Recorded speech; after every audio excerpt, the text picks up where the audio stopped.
Selamat sore para netizen dimanapun kita berada, salam inspirasi bagi kita semua ya. Kurang apa lagi soal kasus Sylvester ini begitu. Sampai sekarang masih lolos-lolos aja. Masih bebas-bebas aja. Ada apa? Kejagung, kejagung. Jadi secara tidak langsung sekarang ini ya yang menjadi pembicaraan topik di berbagai X dan media sosial begitu soal Sylvester Matutina ini kok tidak bisa sekarang ini ya ditangkap, diproses secara hukum padahal ini sudah ingkrah. Ada apa, Pak? Banyak yang bertanya seperti itu begitu. Ngeri kan pada akhirnya, Bos. Dengan adanya seperti ini justru relawan-relawan Jokowi bangga begitu. coba coba kita dengarkan dulu begitu kan ya. Kita dengarkan dulu seperti apa sih begitu kan ya Kejaksaan Agung ini kok bisa-bisanya tidak memproses begitu. Ini sudah 1 bulan dari pernyataan Pak Burhanuddin ya. Dari Kejagung di situ memerintahkan kejaksaan tapi tidak pernah dieksekusi begitu. Ini salah satu, coba kita lihat ini seperti ini ya. Kasus Sylvester Matutina kini jadi tamparan keras bagi wajah penegakan hukum. Putusan pengadilan sudah jelas, tapi eksekusi tak kunjung dilakukan. Publik mulai hilang sabar, mempertanyakan, apa Jaksa Agung dan Jampidum takut atau memang sengaja membiarkan? Semakin lama kasus ini menggantung, semakin runtuh pula wibawa hukum Indonesia. Sebab eksekusi bukan pilihan, masa kalah sama kewajiban. relawan Jokowi Jika aparat gitu kan. hukum sendiri tidak berani, bagaimana rakyat bisa percaya pada hukum? Bahkan muncul pertanyaan lebih jauh, apakah publik harus mengambil langkah hukum, menggugat Kejagung agar menjalankan tugasnya? Karena jika kasus ini terus dibiarkan, akan muncul kesan bahwa hukum hanya alat politik, bukan jalan menuju keadilan. Bagi rakyat, kasus Sylvester bukan sekadar satu perkara. Ia adalah cermin apakah hukum di negeri ini benar-benar ada untuk semua atau hanya untuk mereka yang punya koneksi. Itulah tadi begitu kan ya, pernyataan-pernyataan di berbagai media sosial begitu. Tapi banyak sekali yang mengatakan bagaimana soal kasus Sylvester ini begitu kan ya. Kok makin banyak pertanyaan-pertanyaan itu muncul. Ada apa ini? Padahal 2019 sudah divonis 1,5 tahun karena ada fitnahan diduga begitu kan ya. Tapi nggak pernah dipenjara. Apa karena ada pemimpin relawan Jokowinya begitu? Karena apakah ada orang-orang kurus di balik ini semua begitu? Sehingga tidak bisa dieksekusi. Ini banyak sekali pertanyaan-pertanyaan kepada publik begitu kan. Ya terutama di channel Hodari Podcast Rakyat. Bang, kok bisa-bisanya? Kok ada kejanggalan apa lagi kasus Sylvester ini, Bang? Ya, fakta sejauh ini putusan sudah ingkrah 6 tahun lalu. Dilantik jadi komisaris BUMN. PK dilakukan setelah viral ketahuan, ya. PK langsung diproses ya walaupun akhirnya ditolak begitu kan ya. Terus kemudian ya PK langsung ya putusan belum dieksekusi sampai saat ini. Belum dimasukkan daftar pencarian orang. Belum ada berita resmi dipecat dari jabatan komisaris.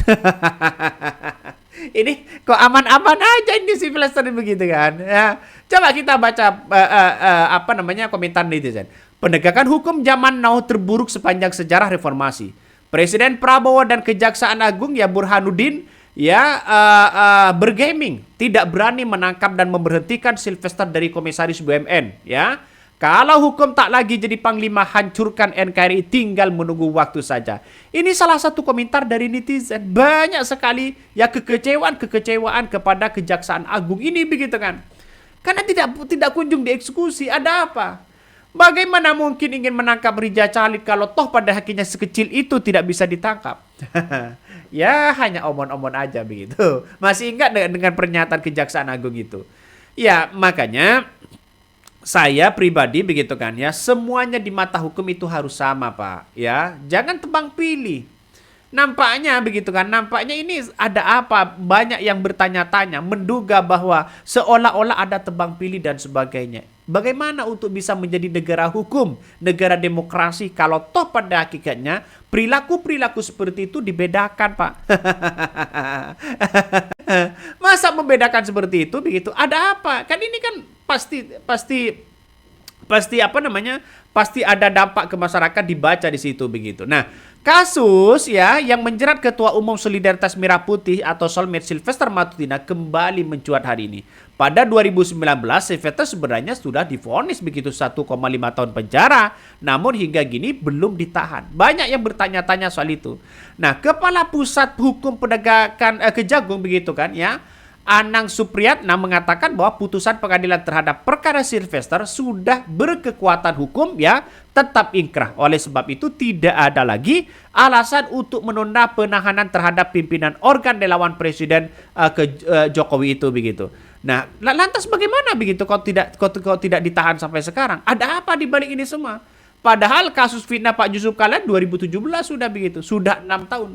Ya sudah 6 tahun. Dan pada akhirnya orang bertanya-tanya, ada apa Pak? Ada apa? Kok nggak diproses? Jadi saya kira ya kasus Sylvester ini lama-lama sudah hilang begitu. Karena ada kasus baru.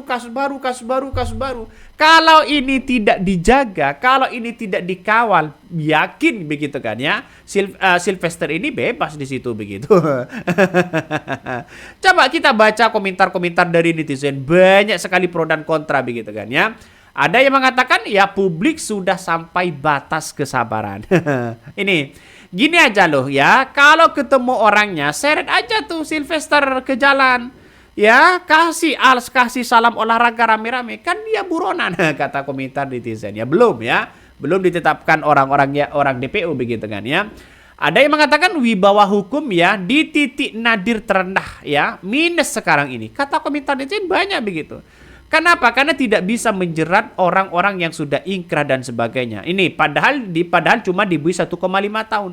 Tinggal pura-pura masuk penjara, cukup dalam ya penjara saat syuting berapa bulan, ya remisi bebas dong. Betul begitu. Nggak tahu lagi apakah nanti saat Pilpres begitu kan ya. Ketika Gibran ya maju nanti begitu sebagai presiden atau wakil presiden, ya bisa saja nantinya begitu kan ya menjadi ancaman kepada Solmed ini. Kabarnya kekuatan Solmed itu sangat luar biasa.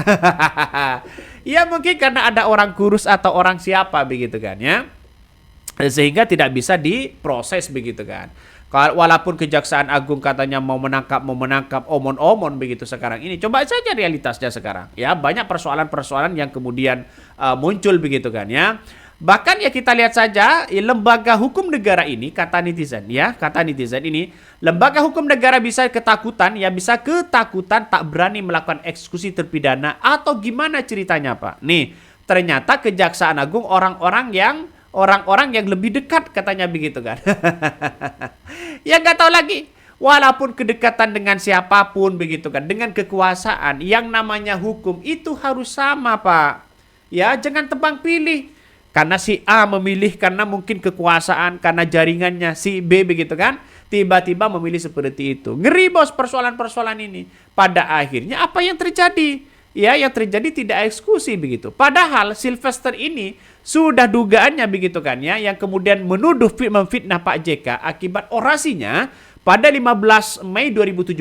Pada saat itu Sylvester begitu kan menyebutkan ya Pak JK sebagai akar permasalahan bangsa. Nah, Sylvester ini kemudian begitu kan menuduh Pak JK menggunakan isu-isu demi memenangkan pasangan calon gubernur dan wakil gubernur Jakarta saat itu, yaitu Anies Baswedan dan Sandiaga Uno dalam Pilkada DKI Jakarta. Artinya secara tidak langsung ini kan menunjukkan bahwa hal yang kemudian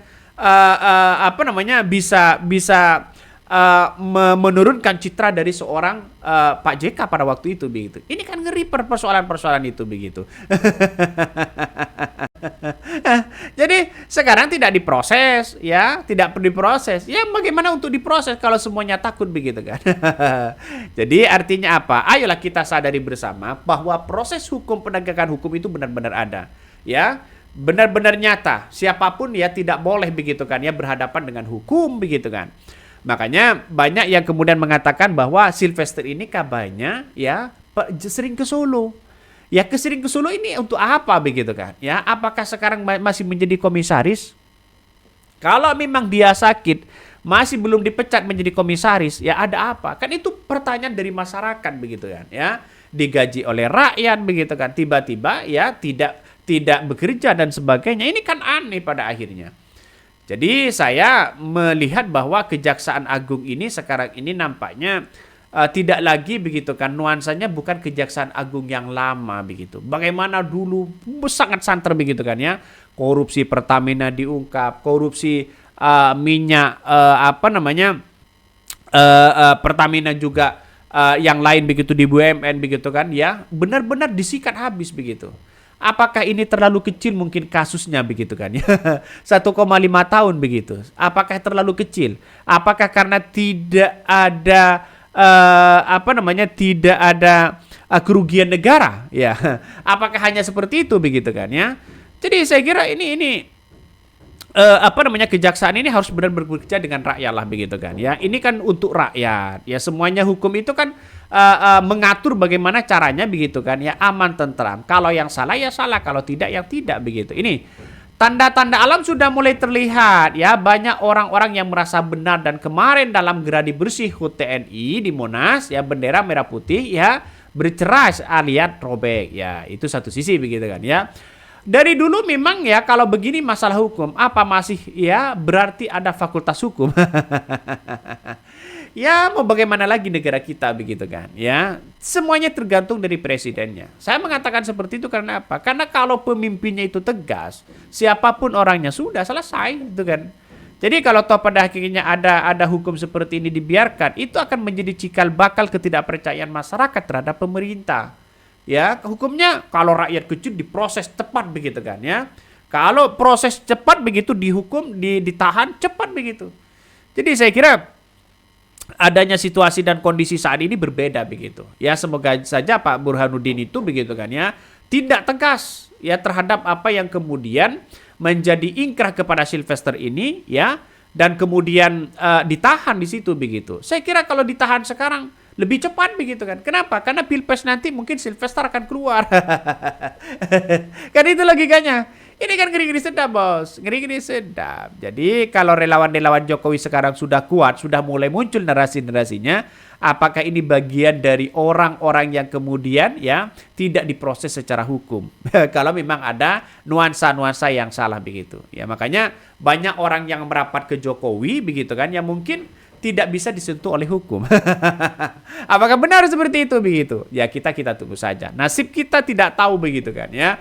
Artinya kita itu berhadapan dengan hukum atau tidak, tapi siapapun yang berhadapan dengan hukum itu selama tidak punya uang, selama tidak punya kekuasaan, apalagi orang-orang mereka, saya kira untuk proses hukumnya agak ya itu biasa begitu.